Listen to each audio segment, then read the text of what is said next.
Écoutez, merci. Merci pour votre accueil à toutes et à tous sur Cahors, une jolie ville de province où il fait bon vivre. Et je pense qu'on va encore en jouir de ces bienfaits ce soir. On va y rester, on va prendre table, on va essayer de passer un moment de convivialité. La convivialité, c'est ce qu'on nous a enlevé parmi beaucoup de choses depuis des semaines, des mois et bientôt 2 années. Convivialité. Vivre ensemble. C'est l'ancien mot réel qui dit vivre ensemble. Convivial. Convivialité. Et c'est ça que respirent nos villes, nos provinces, nos campagnes aussi en France. Ils ont essayé de nous en détourner, mais ça n'aura qu'un temps. Actuellement, ce que nous vivons, et j'attire votre attention sur la période historique à laquelle vous assistez, vous en rendrez un jour témoignage. Vous rendrez un jour témoignage de ce que vous vivez aujourd'hui. C'est une fin de cycle, une fin des temps où un président, que j'appelle plus communément sur les réseaux sociaux un sociopathe, et j'ose dire même un criminel, ont pris le contrôle de notre appareil d'État. Et cet appareil d'État qui était censé nous servir a été détourné des intérêts réels, des intérêts fondamentaux, les intérêts de la nation, nos intérêts de peuple. Ils ont détourné de son cours cet appareil d'État pour le mettre à profit d'institutions ou de puissances privées, oligarchiques, plus communément appelées État profond, qui a pris le contrôle de beaucoup d'enceintes mondiales et aussi d'institutions mondiales pour nous contrôler à distance. Cette prise de contrôle de l'État profond, cet État profond est en train de diligenter une guerre invisible, une guerre sourde, mais une guerre bien réelle, que nos contemporains, et vous, vos enfants et vos petits-enfants, peut-être un jour liront sur les manuels d'histoire comme un nouveau type de guerre, c'est-à-dire une guerre diligentée par des puissances financières qui avaient atteint, et c'est un fait premier dans l'histoire, une puissance équivalente à celle des États. Et disputant la puissance de certains États, ces puissances financières nous mènent une guerre invisible, fourbe, en ayant détourné en fait cet appareil grâce à la corruption et la compromission de nos élites. Mais cette corruption et cette compromission ne va pas résister très longtemps à l'ère de la communication et de l'information tous azimuts. Car ce que vous avez dans la poche est une arme qui est duale. Ça peut être une arme de soumission. On vous soumet grâce à ça en vous enfermant dans une prison digitale. Ou alors grâce à ça, aujourd'hui où vous filmez, vous partagez, vous pouvez faire plein de choses avec, vous pouvez avoir la connaissance, partager cette connaissance et cheminer tous ensemble vers la vérité. Car sur les frontispices de nos palais républicains, c'est la liberté, l'égalité et fraternité qui a été façonnée, fondée notamment par cet homme, qui était en fait un franc-maçon historique. Et il a fallu plus de 233 ans pour se rendre compte de s'apercevoir des limites du paradigme, du système dans lequel nous avons été piégés. Jadis, nous avons été piégés, nous avons été détachés d'un système qui postulait par exemple que vous, monsieur, vous, madame, vous n'étiez pas fait que de matière. Vous étiez fait aussi d'esprit. Dans votre corps, monsieur, cohabite de la matière, mais aussi de l'esprit. Et il y a 233 ans, on a voulu nous en détacher, symboliquement. Par exemple, en décapitant un roi. C'était le symbole du détachement entre cet esprit et cette matière, entre la divinité, quelle qu'elle soit, et nous, hommes et femmes. Et depuis, nous avons été piégés dans une religion matérialiste qui existe depuis 2500 ans, qui est le culte du plaisir immédiat, fini, matériel, terrestre, et ce culte du plaisir immédiat est dominé par l'argent. Or, vous voyez, nous sommes à une ère où tout va être révélé. Tout est devant vous. Reste à savoir si vous voulez voir cette vérité, simple, authentique, mais bien réelle. Le système en cours est arrivé au bout de sa logique, au bout de sa dynamique. Donc c'est un système moribond qui ne peut plus s'appuyer sur l'illusion de la démocratie. Enfin, la démocratie qui est devenue, pardon, une illusion. Et ils sont en train de tenir cette illusion jusqu'au bout, jusqu'à cette élection présidentielle qui de plus en plus ressemble à un théâtre d'ombre, où tout est manipulé par la presse, par les sondages, par les maires qui reçoivent des pressions politico-mafieuses pour ne pas donner leur parrainage à un panel élargi de candidats du système comme hors du système. Voilà ce que nous vivons.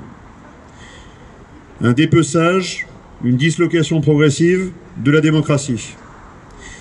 Mon discours n'est pas contre la République. C'est un outil théoriquement politique, uniquement. Mon discours est contre une idéologie. Ils vous ont fait croire que l'alpha et l'oméga de votre vie était la consommation. Consommer. L'alpha et l'oméga était votre individu, vous seul.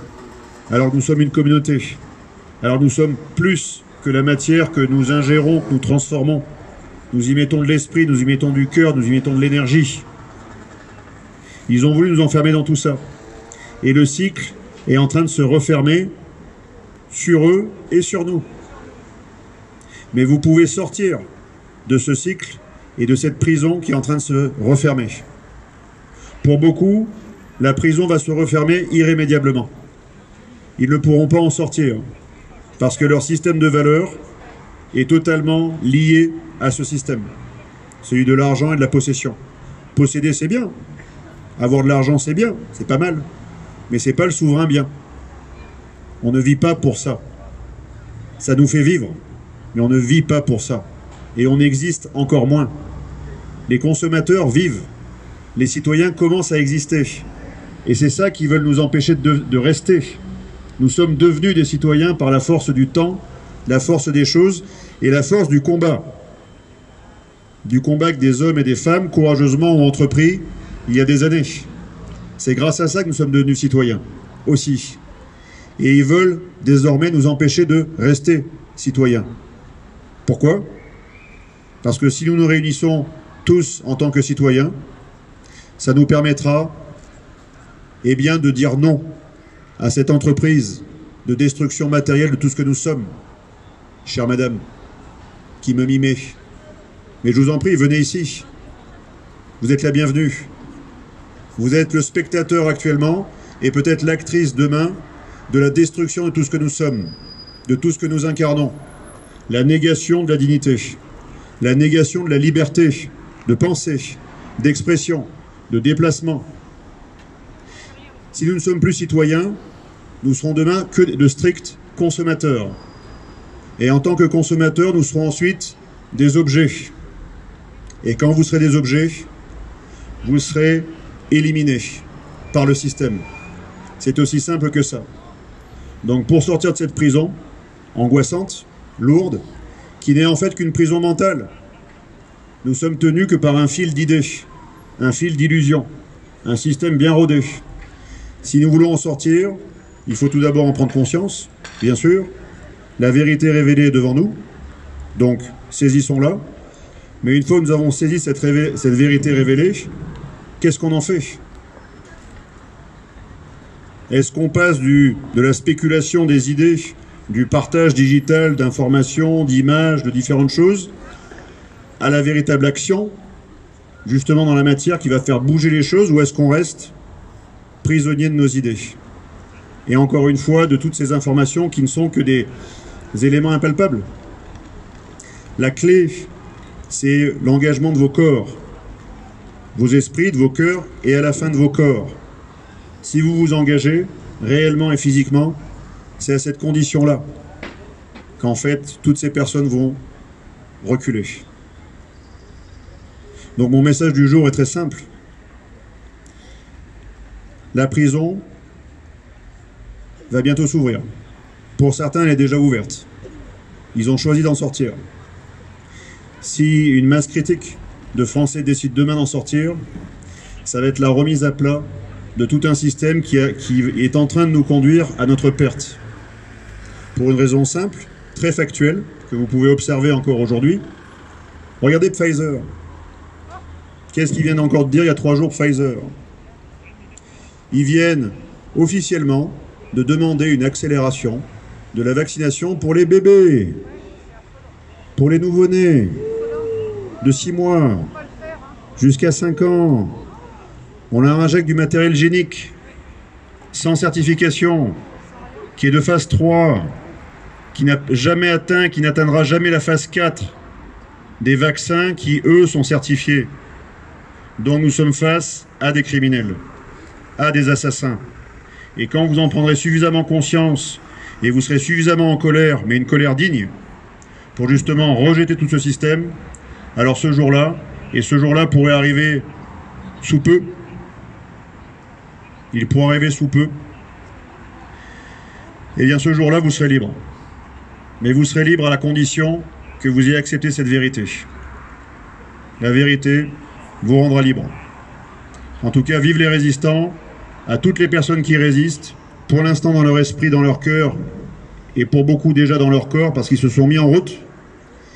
Et demain, toutes ces personnes réunies vont pouvoir repenser notre société, rétablir notre loi fondamentale, c'était notre constitution, qui est tombée, et refaire de la France un beau pays, où il est fait bon vivre, où on est libre, on est digne, on est heureux, on se serre la main, on veille nos morts, on porte le deuil.